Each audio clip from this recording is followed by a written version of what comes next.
We begin with changes coming to bus routes in the Northwest Metro. As Kevin Miller reports, new bus routes may answer a call for increased service in Brooklyn Park.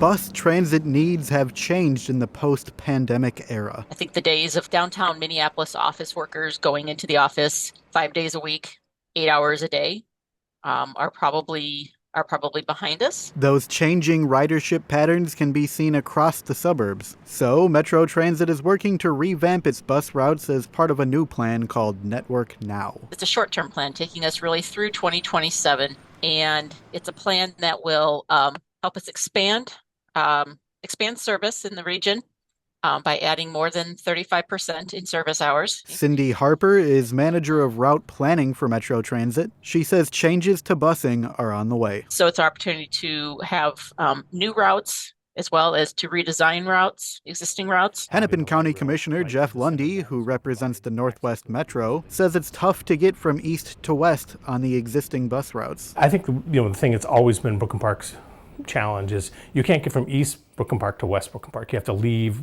go down outside the city, come back in. A proposed new bus line makes an effort to fix that. The 725 line would be a crosstown route running on 85th Avenue. It would serve Osseo, Brooklyn Park, and Blaine. There's stops at popular transit hubs like the Starlight Center, where transit needs are highest. In our area, you have a high number of people who have no access to cars. Lundy says the new route should be popular and is a long time coming. I think just having the line there so people have the option, and especially with inflation nowadays, people are looking for ways to save money, and transit can offer that package. Kevin Miller, CCX News.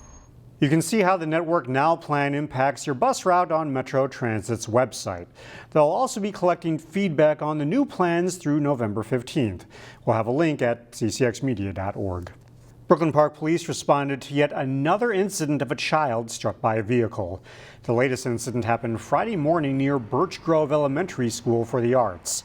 Police say a 10-year-old student was in the crosswalk on Noble Avenue when the boy was struck by a vehicle traveling eastbound on Brookdale Drive.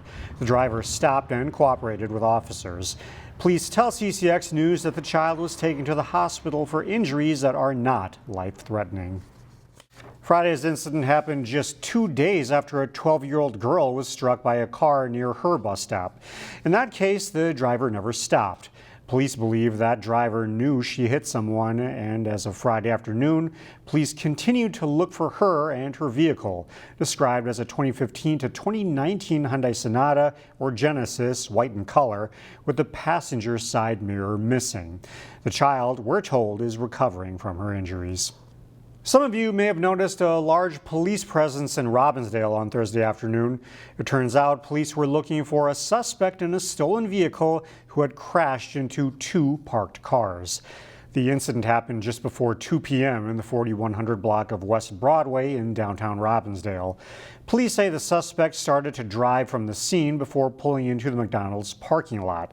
He then tried to run away before police arrested him in a parking lot at Lake Drive and County Road 81. Court records show the suspect, a 40-year-old man from Eagan, has multiple felony convictions. Charges in the latest case were pending Friday. Brooklyn Park will soon be home to 350 new apartment units located along highways 610 and 169. When it's done, it's going to be comparable to any other market rate property in town, but available to families at an affordable rent level. Developers joined Brooklyn Park city leaders Friday morning to officially break ground on the Decatur Landing apartment complex. The majority of the units will include 2 and 3 bedrooms with high-quality finishes, granite countertops, and stainless steel appliances. But the rent will be available to families whose incomes range from 30% to 70% of the area median income. Online rental listings have the price of monthly rent ranging between $700 to $1,800 a month. It is such a high-quality project. You wouldn't know that it's not market rate if you didn't know that driving by. So I think with all of those different pieces to that recipe, it'll be a great complement to the area, being adjacent also to the city of Osseo and city of Maple Grove as well. The project consists of 2 buildings. Construction on the first one should be complete by July, while the other should be finished in December of 2025. Meanwhile, a major road closure is upcoming that will impact drivers traveling through Golden Valley and Plymouth. Eastbound Highway 55 will be closed starting Monday, October 7th, between I-494 and Highway 169. The closure will last for more than a week, lasting through Wednesday, October 16th. This is part of the road resurfacing and stormwater sewer improvement project on 55. After the eastbound closure, westbound Highway 55 will be closed for over a week. Finally, this segment, the warm fall may be playing tricks on us, but the Three Rivers Park District is thinking ahead to winter. Three Rivers has started its winter hiring push. There's a wide range of available jobs with flexible schedules. In total, the Park District is looking to hire 200 people for its Elm Creek winter recreation area. From tube hill attendants, lift hill, we also have jobs inside like rental attendant, guest service attendant, and then on the outside, if you're looking to do some fun, if you're looking to interact with some kids and you're passionate about teaching somebody something new, we also have ski instructors, snowboard instructors, terrain park coaches. So there's a lot going on. Another Three Rivers job perk, you get a season pass for downhill skiing and snowboarding. Three Rivers also has added new snowmaking equipment, so as soon as the weather cooperates, it will be making snow.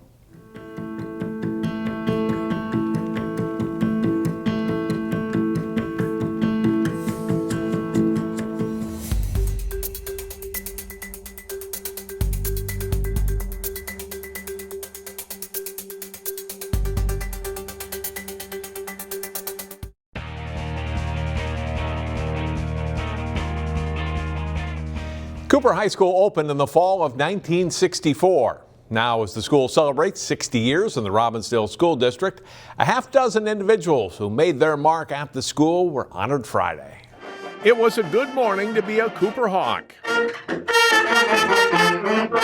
Friday at the high school, 6 new members were inducted into the school's Hall of Fame. The first ceremony at Cooper in 6 years.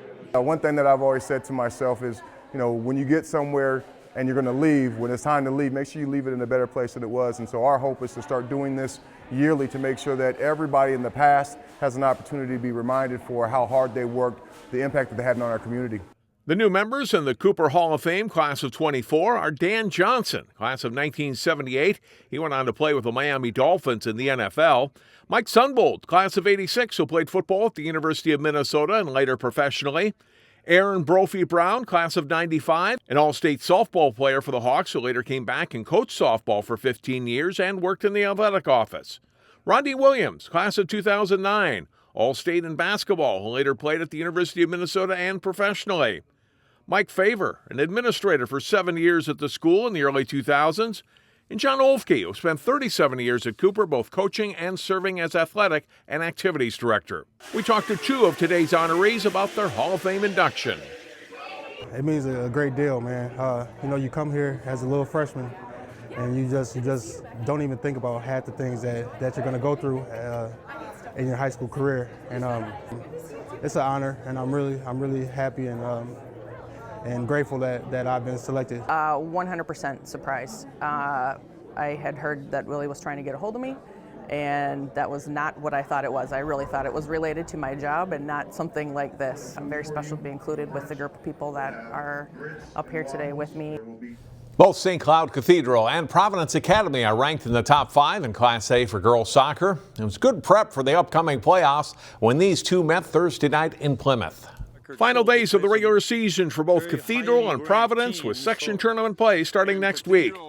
Watch this goal for the Lions. Madden Greenway splits between 2 defenders, freezes a third, and then a great pass to her younger sister, and Becca Greenway scores. It's 1-0 Providence a little over 10 minutes into the match.